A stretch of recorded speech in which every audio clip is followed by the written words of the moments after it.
In this short, approximate 4-minute video, I'll demonstrate configuration of HSM sharing, a capability available on JDSU's PathTrak return path monitoring system.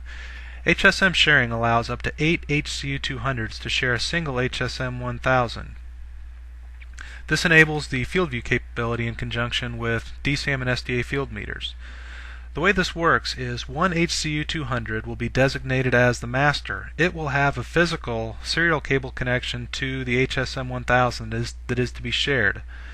The other up to 7 HCU200s will communicate with this master HCU200 via their standard Ethernet connections. HSM sharing requires PathTrak server client version 2.7 or higher and firmware package version 2.80 or higher to operate. So now I'll demonstrate how to set this up. So in this system I have here, there is an HCU200 labeled HCU number 1. This is the one that has a physical connection to the HSM. And I have HCU number 2, which we will add a virtual HSM to, which will communicate with the primary, with the master HCU200, with the physical HSM serial cable connection. So adding a physical HSM is no different than it has ever been. You first of all highlight the HCU that you want to add the HSM to. You say new device, new stealth modem, and then you label it. And we'll call it physical for the sake of demonstration. So this is the physical HSM, the one that is actually connected to the HCU200. Note here that broadcast is not enabled by default. That'll become important here in a minute or two. We'll go ahead and accept the default telemetry frequency and transmit telemetry level.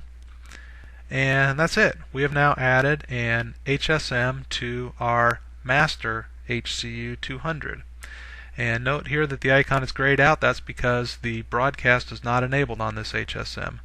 So now we'll go to HCU number 2, which does not have an HSM physically connected to it. If we right click on this HSM, then we have the option here to add a new virtual stealth modem. So we'll select that option, and then first thing it'll ask us to is which master HCU do we want to link that to. It'll give us a drop-down box of all HCU200s which have an HSM physically connected to them. We'll select HCU number 1, which is the one we just added, and we'll call this one virtual just for the sake of the demonstration. That'll be its label.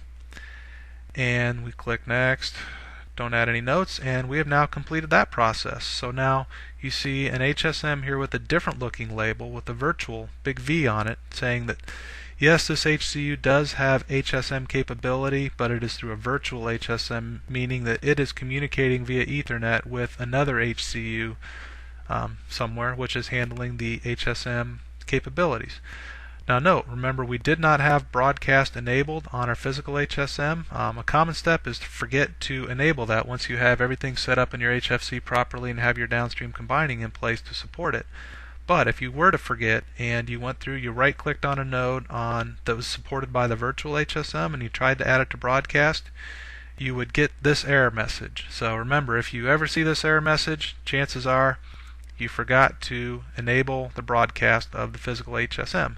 So if you right click on it, go to properties and enable broadcast, so now it is able to broadcast telemetry into the downstream, and we go right click on any node that you want to add to broadcast, add it to broadcast, then you see a little squiggly line there noting that that node is now in broadcast. So that's all there is to it, adding a physical HSM to an HCU200 which it has a serial cable connection to, and adding a virtual HSM to one of up to 7 HCU200s which do not have HSMs physically connected to them but are able to communicate via Ethernet to the master HCU200.